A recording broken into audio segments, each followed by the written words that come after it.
Hello guys, যাচ্ছি একটু দিল্লির দিকে। তো দিল্লিতে এমকেটি মার্কেটে যাব। সেখানে খাওয়া দাওয়া করার ইচ্ছে আছে। সেখানে নেপালি রেস্টুরেন্টগুলো অনেক আছে, আর নেপালি থাকালি খাবার খেতে আমার খুব ভালো লাগে। তাই যাচ্ছি আজকে সেখানে।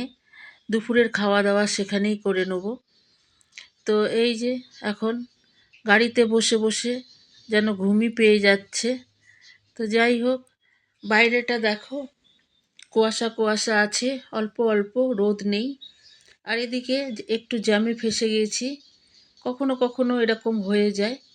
তো যাই হোক, প্রায় এখন চলেই এসছি, আর বেশি দূর নেই। তো এখন চলে এসছি মার্কেটে। মার্কেটটা দেখো, ছোট ছোট গলি আছে, গলির দুই পাশে দোকানপাট আছে। তো এখানে যত নেপালি আর ভুটানিদের দোকানগুলো আছে। তো আমরা এখানে চলে এসেছি রেস্টুরেন্টে, এসে বসে গেছি। তো রেস্টুরেন্টটা ছোটোখাটোর মধ্যে বেশ সুন্দর। আর এখানে বসে খাওয়ার সিস্টেম আছে। তো নিচে নিচে তো না, তোমাদের দেখাচ্ছি বসার সিস্টেমটা। এই যে এরকম এইরকম করে বসার সিস্টেম আছে। এখানে বসে যাও, বসে আরামসে খাওয়া দাওয়া করো। আর এদিকে চারিপাশটা একটু দেখিয়ে দিচ্ছি আমি। তো এই যে মিলা থাকালি, এরকম বসার সিস্টেম আছে। আর এদিকে দেখো, দেওয়ালের মধ্যে ডেকোরেট করা আছে বৌদ্ধ স্তূপ।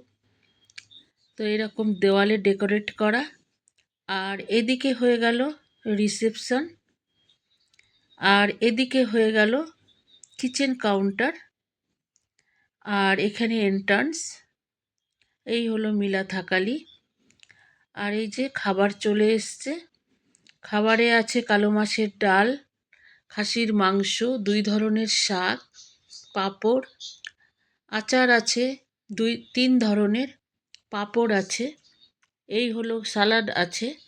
এই হলো খাবার। ধোঁয়া ওঠা ভাত দেখতেই পেলে। এখানে আমার খাওয়াও প্রায় শেষের দিকে। খুব টেস্টি খাবার ছিল। তো যাই হোক, আজকে এতটাই। টাটা।